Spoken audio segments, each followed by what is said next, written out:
Now, over the last few weeks on various social media platforms, the NBA 2K26 builder has been a hot topic. And I just think as a community, we have a flawed understanding of what makes a good builder. A lot of people are saying they want to go back to pie charts or archetypes, double archetypes. They want a completely new builder. They want to keep the builder system we have now. Now, whatever your thought process is, it's your opinion, you're allowed to have it. But I don't think people really understand, even past games, what makes a good builder versus a bad builder.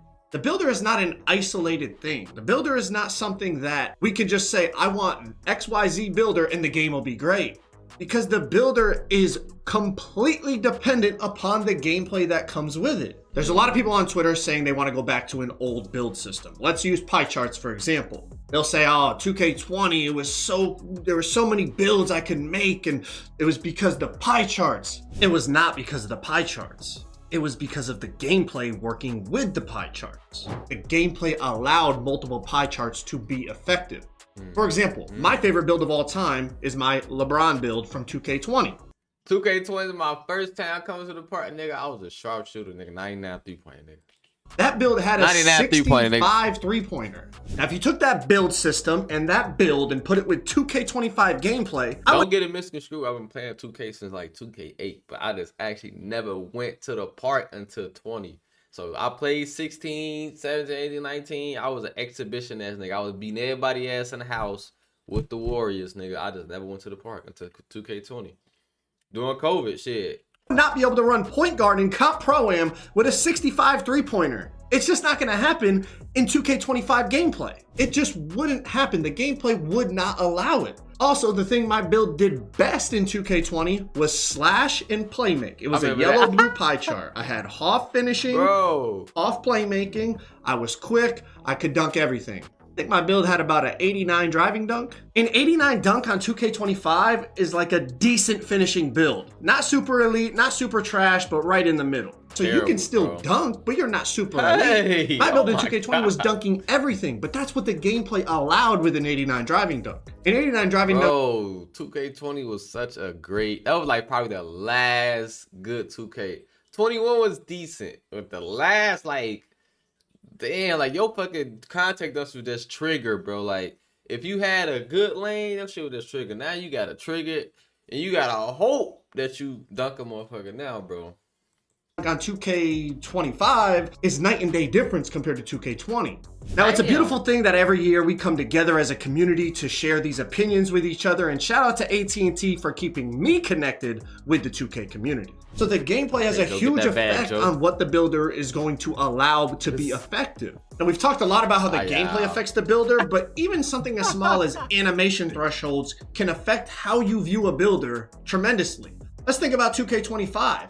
The cutoff for guards most people use is 6'4", because Garland dribble style cuts off at 6'4", and Patty Mills jump shot base cuts off at 6'4". People don't even look at a 6'5" guard for the most part. If in 2K25 they allowed Garland dribble style and Patty Mills jump shot base to go 1 inch higher, all of a sudden you would see a bunch of different guard builds that you haven't seen all year. So not only does the gameplay have a big impact, but also the animation cutoff thresholds have a big impact. I'm not only talking about the attribute cutoff thresholds, but also the height cutoff thresholds. Those can have a huge impact on the diversity that we view a builder having, but it really isn't the builder, it's the animations. Let's use this as an example. Y'all saw that stupid little TikTok going around that in season 8 of NBA 2K25, there's gonna be no more height caps on animations. First of all, I don't know how y'all be falling for these TikToks. People just straight up lie on TikTok and then everybody's coming to me like, bro, is this true? Are you really taking over Ronnie's job? Like, bro, you saw it in a TikTok. Like, check some sources, let's be realistic. But back to the animations. If they were to make that little change of just removing the height caps, and I'm not saying this is the solution, I'm just saying use it as an example. If that happened, think about how different the game would be. Think about how many different builds would now become viable and people would be creating it and how much more diversity you would have. Now, I'm not saying that's the... Bro, for real, bro. Like, I swear, I think 21 was the last year where height caps was not on, bro.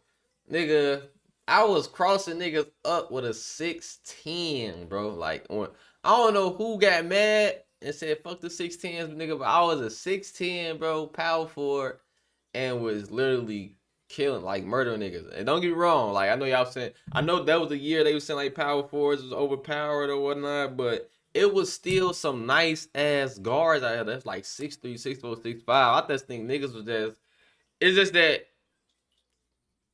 niggas just be mad when they can't stop somebody, but they own gameplay can excel. Like when niggas is mad about the left and right shit, like bro, it's like y'all the only build on the game that can do that shit. And that's it was forcing everybody to make that type of build.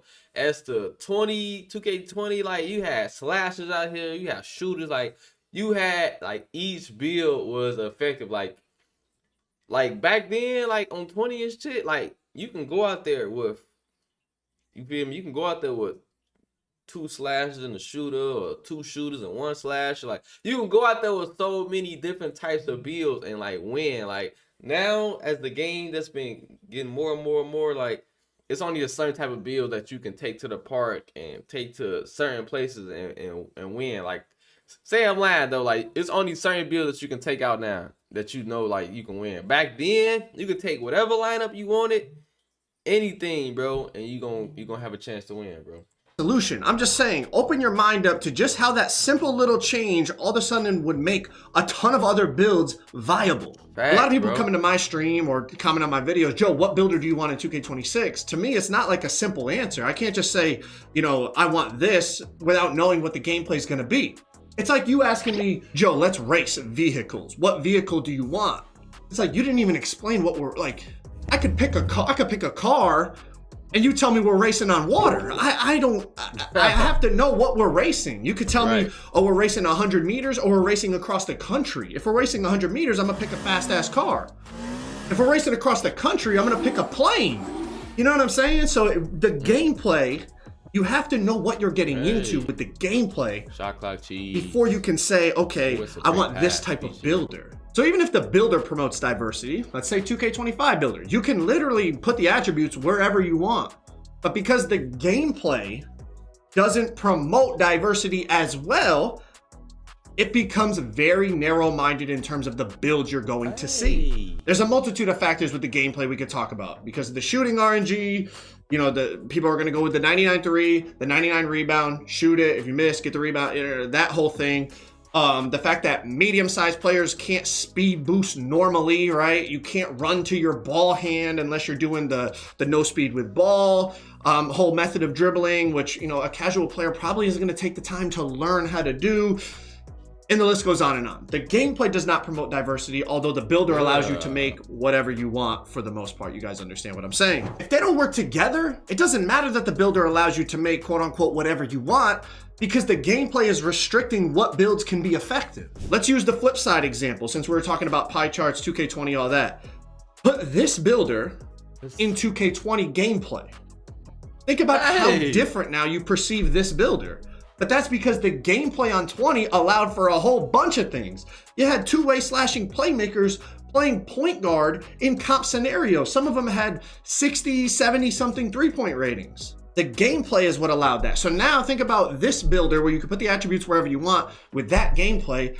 You would see a whole bunch of different builds come out that you never even thought were possible. But it's the same builder, but it's going to be utilized completely different because the gameplay is promoting something different. Another one people always talk about is archetypes and double archetypes. Go back and look at some of those builders that you used to play on back in the day. Imagine those builders with the 25 gameplay. You would view those builds completely differently. But because you were playing with archetypes in 2K17 and double archetypes in 2K19, that gameplay was so different to 25 that you remember those builders and say, man, like I really like those builders. Like I feel like I could play on different builds that I really like.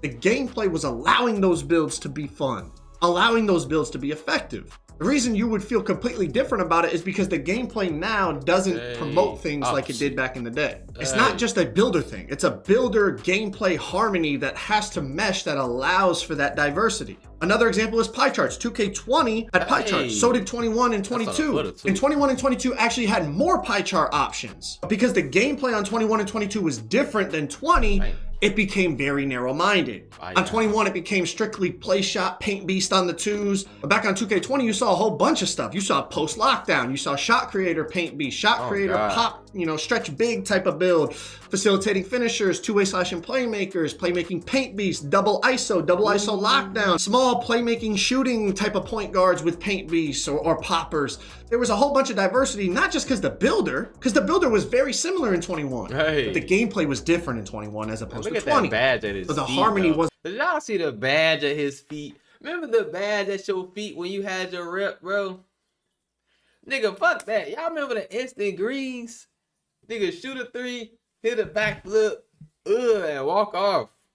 Like now, bro, like, I don't know. I hate the delayed green. Isn't there in terms of promoting the diversity that everyone's asking for. Now, I've been talking about this concept for years. If you get a diverse builder with gameplay promoting diversity, then you get that perfect harmony, and it's gonna be a beautiful year of 2K.